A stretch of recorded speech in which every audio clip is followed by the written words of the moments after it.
Basically, that's 400 million they are talking. Some will even say $800 million.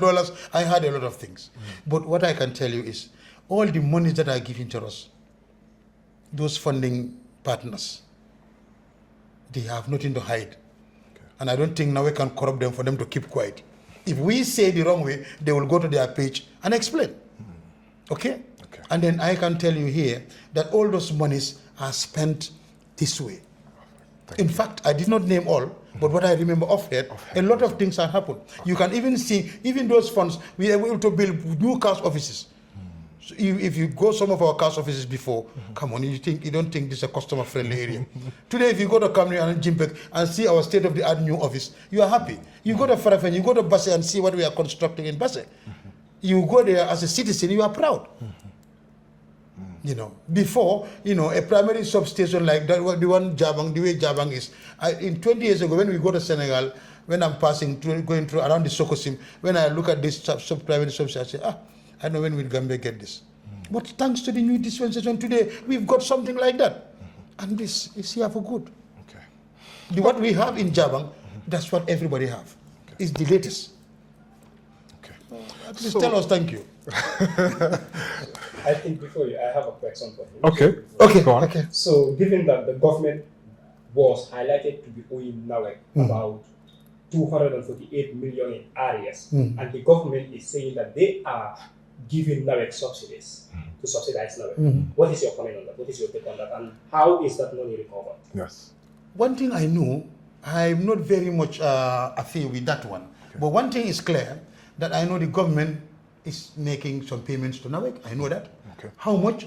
How much I don't know exactly, I don't know. I also understand that I saw on the news recently the minister making statements. And I will also take up that one. Yeah, he said 80 million. He said 80 million has been paid out of, yes. But there was, the last we were publishing was 248 because they're coming to audit, you know, they come to parliament and they make announcements. Yes. So perhaps, I mean, you've said hopefully we will get to know the investment, this 400. This investment from our partners. Yes, I think that will be good. But what government is owing, they will be in the best position. But what I read from him, what I heard from what the finance minister said, is the same thing that we also say.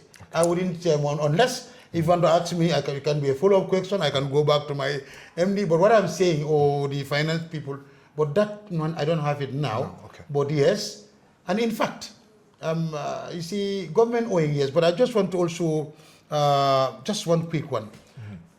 Gambia government, for the first time, the government, especially the president, insisted that all government institutions be on cash power. All ministries. So when did that happen? That happened almost two years. It started 3-4 years ago, so but it was gradually happening. So now, have we reached the stage where every institution, apart from some critical like hospitals, thank you very much. Hospitals, even State House, to tell you, yes, even State House, they are all on cash power. They are on cash power, except the president's residence and the office. Okay. And I think that is fair enough. So, and then, but all other offices, they are on cash power. And security institutions are not on cash power? No, security institutions, residents are on cash power. They are residents. They are, if you go to the barracks, they have cash power. But where certain installations, definitely it's not cash power. And the hospitals? Are no. Hospitals are not cash. You cannot do that. Yes. No. Those are essential services. Yes, because as much as we all want the government to pay we cannot. all their dues, there is no medical facilities. There are some important institutions where, you know, they must be given priority. Absolutely. And so the president is one of those. No. Well, yes. Okay. And then, I mean, it's the first, and in the Gambia, I want anybody to come up and tell me this country so their state house have cash power. No. Okay. Recently, I know last year, was it last year or 2004 or 5? You know, Senator came here and they visit because, you know, we started the cash power business before them. We have the, you know, what we call the major consumers on cash power. So they came for a bilateral and a benchmarking. And then when they realized that even the ministries, they asked, how do we do it? We said, for us, it wasn't even a policy. It was a directive from the president, and this really helped us. Okay. Because it would have been difficult to go to the Ministry of Interior and say, let's disconnect you. How can you do that? But now they're on cash power.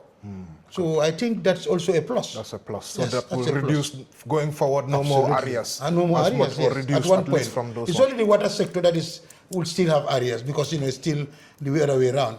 But alhamdulillah, plans are also on the way, maybe in the near future. Okay. The next generation coming would have some changes. Yes. Yeah. I'm sure we will never, ever exhaust an interview with you, but all good things must come to an end.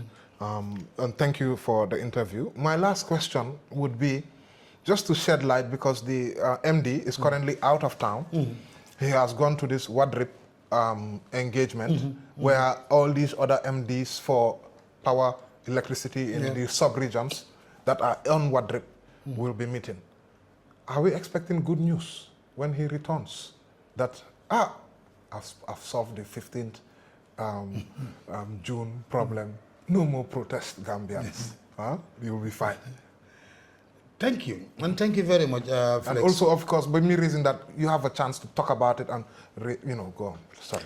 Thank you very much. I think that last one is a very good one.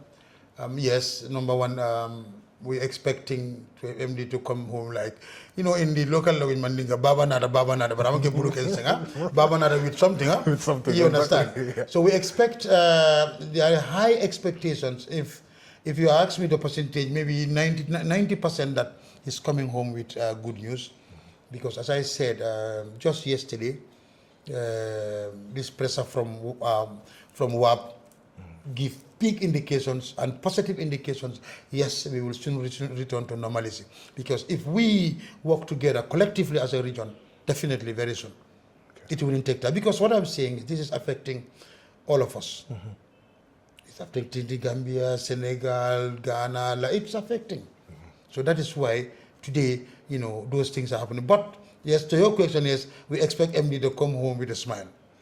Thank you very much. Yes. And that brings us to the end of this interview here with the PRO of NAWEC, Mr. Buba Badjie. Thank you so much. Thank you, Flex.